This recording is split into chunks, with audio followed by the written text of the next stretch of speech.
the territory of Arizona, lay baked and unforgiving in the year 1892.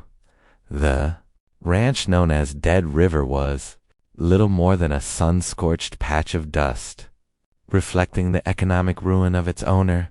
Caleb McCormick, 35 years old, stood by the broken fence line, his gaze sweeping across the parched acreage.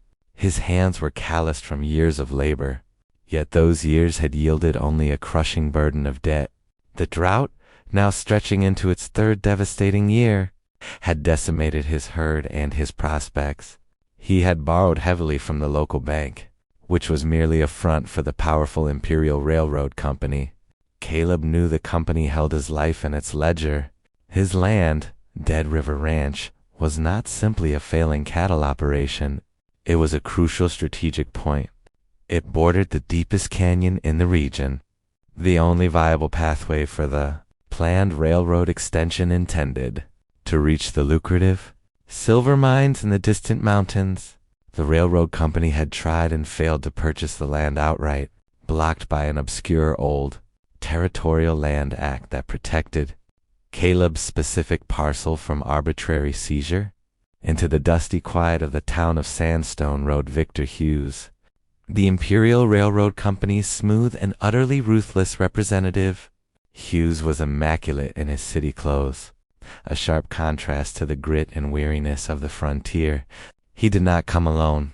He brought with him a local lawyer and a final brutal ultimatum. The debt on Dead River Ranch had to be settled by the end of the month. Failure meant immediate foreclosure and the transfer of the property to the company. Caleb saw the trap clearly. They did not want his money. They wanted his vital canyon land. Desperation drove Caleb to the last of his neighbors, seeking loans or assistance, but he found none. Everyone was either too deeply entangled in the railroad company's financial web, or too paralyzed by the fear of Victor Hughes's inevitable retaliation. Caleb McCormick was cornered. He faced the choice between being shot by Hughes's inevitable, hired guns, or being ruined and driven off the land his father had worked. His doom seemed absolute and imminent. Hughes, fully anticipating Caleb's defeat, revealed the intricate scheme that lay behind the foreclosure threat. It was more than a simple land grab. Immediately beyond Dead River Ranch lay the vast, often impenetrable territory belonging to the Alamo Apache tribe. Their chief, Nanai, had adamantly refused to sell any portion of their land, yet his daughter, Lillian, educated in the East and fluent in American law, sought a strategic means to reinforce her people's legal standing. Hughes proposed the unexpected arrangement. Caleb would marry Lillian.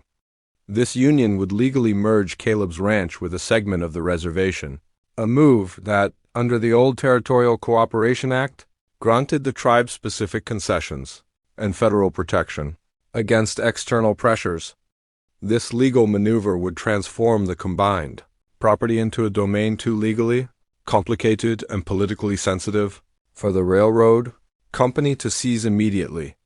In return, Hughes offered Caleb a temporary 3-month reprieve on the crushing debt, enough time for the company to seek an alternative legal path to nullify the merger. Caleb, though repulsed by the calculated brutality of the offer, recognized his complete lack of options. Survival hinged on this unwanted alliance. He reluctantly agreed to the forced marriage. The meeting with Lillian occurred at an isolated border fort. Lillian, in her blended traditional and modern attire, radiated a serene, formidable intelligence that immediately quelled Caleb's rugged defiance. She did not perceive him as a future husband, but as a necessary legal instrument. She understood Hughes's scheme perfectly and made it clear she intended to use it against its architect. The marriage, she stated, was a legal construction designed solely for her people's defense, devoid of any personal sentiment. The ceremony that followed, a brief civil affair at the fort, was unmarked by joy, binding two strangers not through affection, but through a shared, powerful adversary. The newlyweds established their strange, forced coexistence within Caleb's dilapidated house, which Lillian promptly converted into her command center. She immediately filled the sparse space with crates containing legal volumes, government reports, and ancient brittle maps. Victor Hughes and the Railroad Company, having secured their temporary delay, remained confident in Caleb's eventual failure. Believing time itself was their most powerful weapon, they prepared to seek an outright legal loophole to nullify the marriage, planning to argue it was a fraudulent contract executed solely to evade debt obligations. Lillian, utilizing her extensive education, began a meticulous investigation. She soon uncovered a critical vulnerability. In the company's plans, the Imperial Railroad was violating the old territorial water rights edict. This edict explicitly stipulated that the water within the canyon adjoining Caleb's ranch could only be used for livestock and agricultural irrigation, strictly prohibiting its use for industrial purposes like powering locomotives or ore processing. Caleb, observing Lillian's focused determination, began to develop a profound respect for her intellect and resolve. Accustomed to fighting bandits and the elements, he was now confronting an adversary impervious to bullets, forcing him to engage in a different kind of war.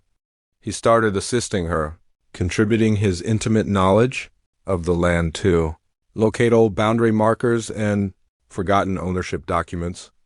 Lillian concentrated on legally demonstrating that their marriage was not a pretense but was entered into with genuine intent to establish a shared household and livelihood. More critically, she needed to prove that Caleb's ranch had always been historically and functionally tied to her tribe's adjacent lands. She understood that a mere piece of paper would be insufficient. She required an irrefutable physical artifact confirming this ancient historical right. Caleb suddenly recalled Crazy Jeb, an old prospector and hermit who knew the canyons better than anyone and had once lived near the tribal lands. Jeb was currently incarcerated in the county jail for petty theft. Lillian and Caleb immediately journeyed to see him. Jeb, though filthy and worn, possessed a vivid, almost flawless memory of the territory's history. Lillian promised to secure his release if he shared his knowledge. Jeb, after prompting from Caleb about old times, finally relented. He described the Stone of Agreement, an ancient Apache boundary marker that the Alamo tribe had placed in the canyon long ago to formalize water and land rights with the earliest white settlers. This marker lay directly on Caleb's property, deliberately hidden years ago by Caleb's father to prevent conflict. If they could locate and legally document this stone, it would prove that Dead River Ranch had always been tied to the tribe's interests, establishing the merger not as fraud, but as a restoration of historical title. Jeb insisted the stone was buried beneath a distinctive group of towering cottonwoods in the canyon. Meanwhile, Victor Hughes, realizing he was being legally outmaneuvered by Lillian, intensified his pressure. He successfully bribed the local magistrate to issue a preliminary order for the exhumation of old burial sites on Caleb's ranch, falsely claiming he sought evidence against the tribe.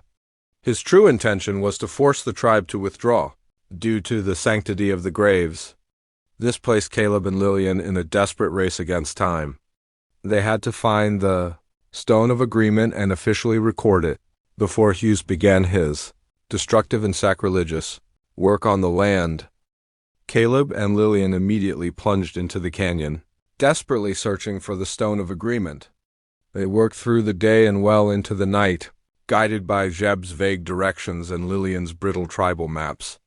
Finally, beneath the roots of a massive, uprooted cottonwood, Caleb's shovel struck something unyielding.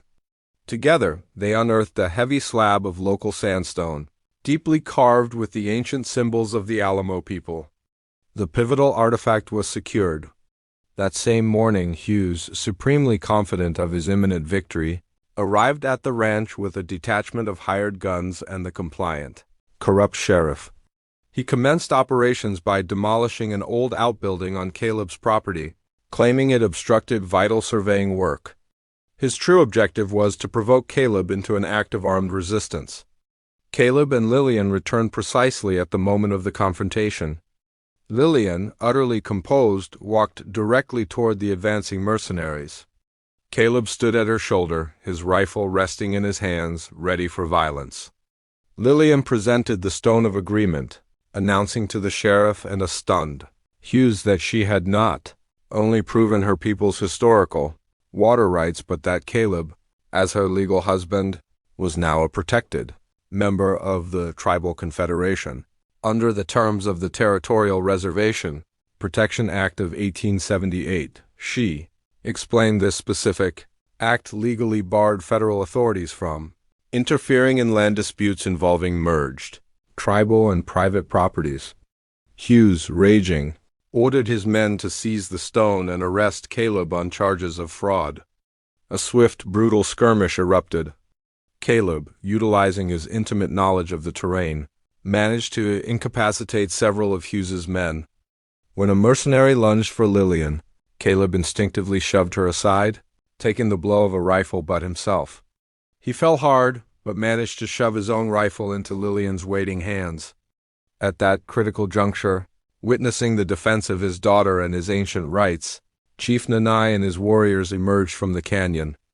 Their silent presence, coupled with the arrival of a federal agent Lillian had contacted earlier, turned the tide.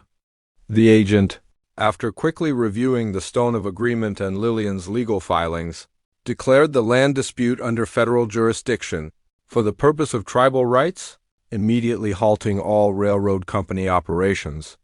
Hughes was promptly arrested for illegal aggression and violation of territorial law. 6 months passed. Caleb had fully recovered from the rifle butt injury. The Imperial Railroad Company faced severe repercussions, ultimately being compelled to pay substantial penalties and permanently abandon its plans to run the rail line through the canyon, since the documented Stone of Agreement and the Water Rights Edict rendered their project legally impossible. All of Caleb's personal debts were effectively canceled as part of the new cooperative agreement between the tribe and Dead River Ranch. Caleb and Lillian stood together on the ridge overlooking the ranch, the very spot where Hughes had once gloated. The drought had finally broken, and while sparse, grass was beginning to return to the pastures. Their marriage, initiated as a cold legal compact, had deepened into a genuine, respectful partnership. Lillian was far more than a wife. She was an essential partner, a formidable protector who had defeated an enemy untouchable by frontier force. Caleb, in turn, had become the physical defender of the tribe's interests in the world of American law and commerce. They had merged their unique knowledge, his understanding of the land and cattle, hers of law and strategy.